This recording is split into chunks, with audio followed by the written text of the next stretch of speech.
Before we get into our review of Mount Olympus, I want you to answer a question for me. Have you ever been able to stand this close to roller coasters while they're in operation? I mean, these are things that are usually gated off. Look at this. You could give these people high fives. What's happening, roller coaster fans and enthusiasts? Welcome to Roller Coaster Airtime. We are at Mount Olympus in Wisconsin Dells, Wisconsin, which is known as the water park capital of the world. And that is actually what Mount Olympus is. It's basically a water park, which has a few roller coasters. It's kind of like a mini amusement park, or big amusement park, I guess you could say. But you got to understand why we wanted to go to Mount Olympus in the first place. We love roller coasters, and we were chasing rides during the COVID experience of 2020. Mount Olympus was open to guests of the park, so we got our reservations at the hotel and made a 12-hour trip to Wisconsin Dells, Wisconsin, so we could get a few coaster credits in. Now, this park is known for its go-karts, putt-putt courses, have a few flat rides, but we were here to ride Hades 360 and the other rides in the park. This is a look at Hades 360 right here. It features the inversion, which is obviously very unique. Not the first to ever do it, but one of the few that's operating that's ever done it. Most of them didn't last long.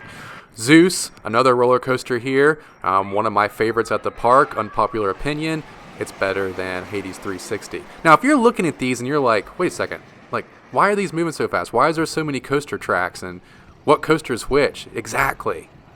That is what Mount Olympus feels like. They all look the same. They're kind of intertwined together. And from afar, and to somebody who's never been there, you cannot distinguish which coaster is which until they've ran a few times and you've actually paid attention and watched.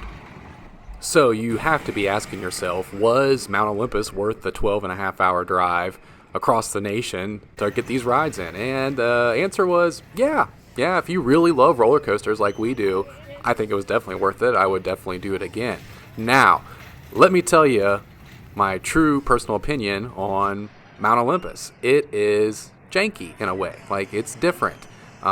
There's very low security. The ride operations were kind of slow. The workers didn't seem very well trained. Signage was kind of rough. The layout around things was kind of rough. Felt like a carnival park in a way in some areas. And in other parts it felt like a wave pool. In other parts it felt like a place with a bunch of water slides.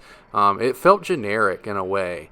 Even the rides, like the theming, it was toward Greece, ancient Greece, and like all that stuff, but it just seems generic. Like, there's not cool signage to go along with it. Like, you would think they'd have some really cool stuff going on there, but I think they lack there.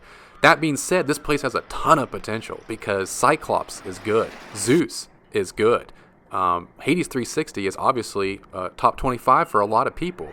Didn't crack my top 25 if you're wondering, but it's a great ride. And even Pegasus has, it's very unique. It's like a wooden wild mouse, like the way it slams you around and cracks your back. It's pretty insane. So yeah, it was definitely worth the trip if you love roller coasters. If you're looking for a theme park to go to, and or maybe just looking for rides to ride and you're not specifically trying to ride them all, then I wouldn't suggest Mount Olympus. I think there's better options that are probably a lot closer to you unless you live in Wisconsin. It's definitely a local and regional park. I wouldn't say that they've quite got it to where it's a national park where people would want to travel to it like they would Cedar Point or Orlando just for the park. I do think there's potential for it to happen. They are one or two good rides away, and they are good operations and better customer service away from just blowing it out of the water, because there's no competition up there. I mean, Wisconsin Dells, there's a Six Flags up there, and Michigan Adventure. They can compete with that with a little bit of help. So, yeah, it was worth it. It had some good vibes. It had some bad vibes, but what doesn't? Don't take my word for it. Go check them out yourself. Go ride Hades 360. It's definitely It's a one that you need to put on your bucket list if you're a coaster enthusiast.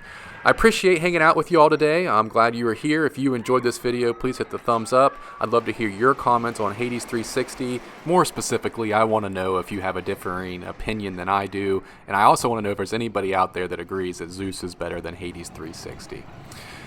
If you have not subscribed to the channel and you love roller coasters, you're missing out. We post a new video every single day, especially on Roller Coaster Tycoon. If you like that game, we do a lot of recreation. So subscribe to the channel. Again, glad you were here. Thanks for tuning in. We'll see you next time on Roller Coaster Airtime.